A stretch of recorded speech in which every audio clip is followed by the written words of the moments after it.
સરકારને કહેવા માંગુ છું, તમે આ દાહોદને ભ્રષ્ટાચારમાં લિપ્ત કરી દીધું છે. નરેગા યોજના હોય, ટ્રાઇબલ યોજના હોય, વાસ્મો યોજના હોય, પાણી પુરવઠાની યોજના હોય, આ તમામ યોજનાઓનો છડેછોક આ લોકોએ ઉલ્લંઘન કર્યું છે. અને સાહેબ, આ ધારાસભ્યો હોય, સાંસદ સભ્યો હોય, કરોડપતિ બની ગયા છે. કેવા બની ગયા છે? કરોડપતિ બની ગયા છે. આ ધારાસભ્યો, સંસદ સભ્યો હવે પાછા જયારે આપણા ચૈતરભાઈ આવે છે અથવા તો આમ આદમી પાર્ટીના નેતા આવે છે ત્યારે ધમકીઓ બતાવે છે. શું બતાવે છે? ધમકીઓ.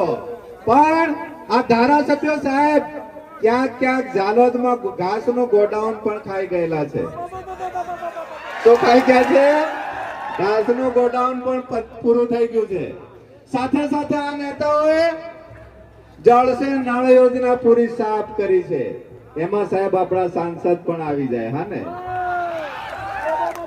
આપણે બધા અત્યારે અહીંયા આવ્યા છે, એક સંકલ્પ કરીને આવ્યા છે. આપણો સંકલ્પ એ છે કે આ ગુજરાતમાં બદલાવ લાવવા માટે આવ્યા છે. શા માટે આવ્યા છે? બોલો તો, શા માટે આવ્યા છે? આપણે આ ગુજરાતમાં પરિવર્તન કરવાનું છે. કરશું બધા પરિવર્તન? કેટલા જણની ઈચ્છા છે પરિવર્તન કરવાની? આ ગુજરાતમાં પરિવર્તન એટલા માટે કરવાનું છે, આ ગુજરાતમાં સાહેબ જીએસટી લાયા ભાજપ વાળા, અને એના કારણે આપણને મોંઘવારીનો માર મળી રહ્યો છે.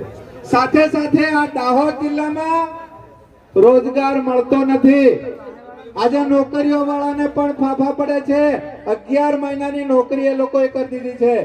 જ્યારે પણ 11 મહિના પૂરા થાય એટલે પાછા એ લોકોને ભીખ માંગવા જવું પડે છે. કોની પાસે ભીખ માંગવા જવું પડે છે?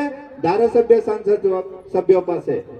તો જે આઉટસોર્સિંગ ની યોજના લાવી છે, એમને આપણી આમ આદમી પાર્ટીની સરકાર બનશે ત્યારે એ યોજનાને ખતમ કરશે, કાયમીની યોજના કરવામાં.